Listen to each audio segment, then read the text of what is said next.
प्रत्याशी मनीष जायसवाल अगर चुनाव जीतते हैं तो क्या झंडा पार होगा? एकदम निश्चित पार होगा। राम जी और हनुमान जी के झंडा कोई रोकने का किसी का ताकत नहीं है। ऊपरी दबाव का मतलब आलमगीर आलम और कई लोगों का नाम वहाँ पे सामने आया कि नहीं, लोग के दबाव में यहाँ पे नहीं जाने देने का। समझे कि विस्थापन का समस्या हम लोग के जहन में नंबर 1 में है, इसके लिए हम लोग लड़ेंगे। नेता बताएं, पहले आप कई पार्टियों में थे, जेवीएम भी हो गया, जेएमएम भी हो गया, कांग्रेस हो गया, अभी आप भाजपा में हैं। क्या गारंटी कि आप भाजपा के बाद फिर दूसरा पार्टी में चले जाएंगे?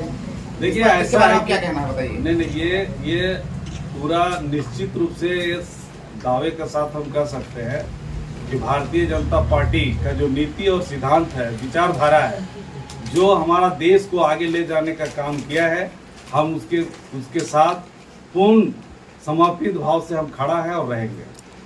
जनता में बहुत तरह का सवाल है। आपके जो हजारीबाग से लोकसभा से कांग्रेस के प्रत्याशी जेबी पटेल हैं, आपके रिश्तेदार हैं, क्या कोई पारिवारिक या कोई और राजनीतिक कारण रहा है क्या? देखिए, इसमें किसी तरह का ना कोई पारिवारिक, ना कोई झगड़ा, ना किसी तरह का कोई बात नहीं है। ये निष्पक्ष रूप से नीति और सिद्धांत भारतीय जनता पार्टी, हमारे नरेंद्र मोदी जी का जो काम करने का जो मॉडल और जो देश के लिए दिए हैं, हम एक छोटा कार्यकर्ता होने के नाते समर्पित भाव से हम चाहते हैं कि देश को आगे ले जाने के लिए मेरा जो छोटा सा सहयोग है, उस सहयोग को करके हम आगे बढ़ाना चाहते हैं। झारखंड स्तर पर जो आपने नियुक्ति का मामला उठाया, केंद्र सरकार द्वारा भी पिछले चुनाव में वादा किया गया था कि हर वर्ष 2 वर्ष में 2 करोड़, हर वर्ष में 2 करोड़ नियुक्तियां निकाला जाएगा। अभी तो नहीं निकाला जा रहा है, इसमें क्या कहना है आपको?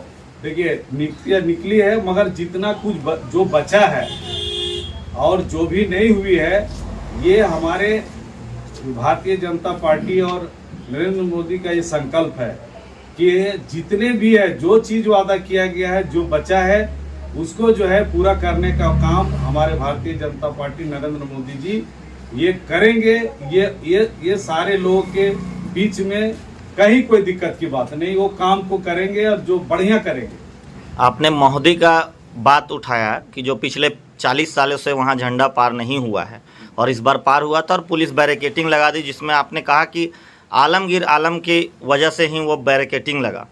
इस पर पूरा जानकारी हम लोगों को देंगे क्या? मतलब क्या इसका साक्ष्य है आपके देखिए, पास? जो हमें जो टेलीफोनिक आदान प्रदान में जो बात सुनने को मिला, ये प्रमाण तो भाई ये नहीं दे सकते, मगर जो बातें सुनने को आया कि ऊपरी दबाव, और अगर दबाव नहीं रहता तो ब्रेकेटिंग, आखिर हम लोग सभी लोग थे कि भाई शांति से सब लोग, हम लोग जो है कि झंडे को अच्छे तरह से पूजे पाठ के नियम धर्म से लोग गए, हम खुद वहाँ पे मौजूद थे, कोई विवाद नहीं हुआ। जब अखाड़ा से घूमने लगे, उसके बाद पूरा टनाटन जो है आपका फोन आने लगा और कई तरह का दबाव बढ़ने लगा और बोला कि हम लोग नहीं जाने देंगे। तो हम लोगों ने कहा कि भाई छोटे छोटे बच्चे हैं, महिलाओं का सब लोग है, सब मान लो उपवास में है, आप लोग कृपया करके पार करा दीजिए। उन लोगों ने कहा कि ऊपर से आदेश है, नहीं जाने देंगे। ये बात वहाँ पे लोगों ने कहा, और ये भी बात आई कि ऊपरी दबाव का मतलब आलमगीर आलम और कई लोगों का नाम वहाँ पे सामने आया कि नहीं, लोग के दबाव में यहाँ पे नहीं जाने देने का जो है बोला गया। तो ये बात सामने है, और नहीं तो प्रशासन चाहती तो पूरा प्रशासन वहाँ रह के और लोगों को पार करा के और इन लोग को अपने स्थान पे ले जाया जाता। मगर क्या हुआ, आज मोदी का जो झंडा है, आज ब्रेटिंग के सामने से ही पूरा मतलब वहीं पर है, आगे गया नहीं, वहाँ से ही लाठी चला और सब लोग झंडा उंडा तितिर बितिर हो गया। अब कहाँ गया, आज तो वहीं है। तो आपके हजारीबाग के प्रत्याशी मनीष जायसवाल अगर चुनाव जीतते हैं तो क्या झंडा पार होगा? एकदम निश्चित पार होगा। राम जी और हनुमान जी के झंडा कोई रोकने का किसी का ताकत नहीं है। इसके पूर्व भी तो भाजपा के ही 10 लोग, वाजपेयी जी थे यहाँ, बाबूलाल मरांडी, अर्जुन मुंडा, यशवंत सिन्हा, जयंत सिन्हा, इतना कड़ी जुड़ने के बाद भी 40 साल समस्या बनी रही, तो हम समाधान नहीं हुआ। दोनों जगह भाजपा की ही सरकार रही। नहीं क्या गारंटी है कि इनके कार्यकाल में ये भी पास तो हो बोल रहे जाएगा? थे लोग कि राम मंदिर नहीं बनेगा, बना कि नहीं बना? बोलिए, बना ना, चाहे कुछ भी हुआ बना। और ये तो बहुत छोटा मामला है, और ये रामनवमी ये छोटा मामला तो इसीलिए तो बोल रहे हैं कि केंद्र से लेकर बड़का तक सब कड़ी जुड़ा हुआ था, उस दिन समाधान नहीं हुआ, अभी कैसे हो जाएगा? अभी नहीं हुआ।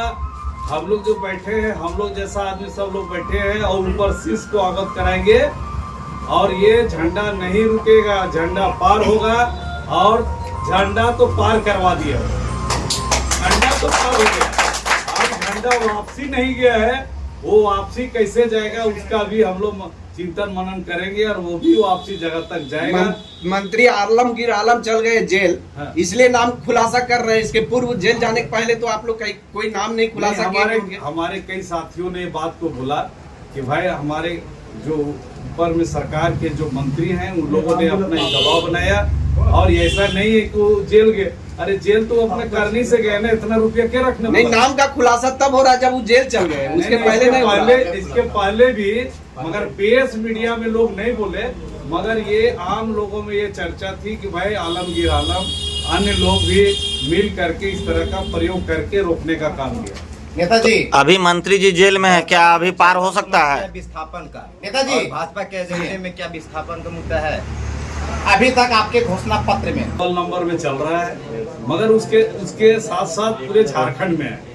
और ये विस्थापन का मामला जो है, मैंने रांची में जब मैंने ज्वाइन किया था तो विस्थापन के सवाल पे मीडिया जब पूछी थी तो सबसे पहले मेरा जवाब था कि हम भारतीय जनता के पटल पे शिवलाल महतो बात को रखेगा और इसका निदान के लिए जो है जो भी करना पड़ेगा मैं वहाँ पर बात करके और इन समस्याओं को निदान करने के लिए मैं आगे बढ़ूंगा। घोषणा पत्र में क्यों नहीं डाला गया?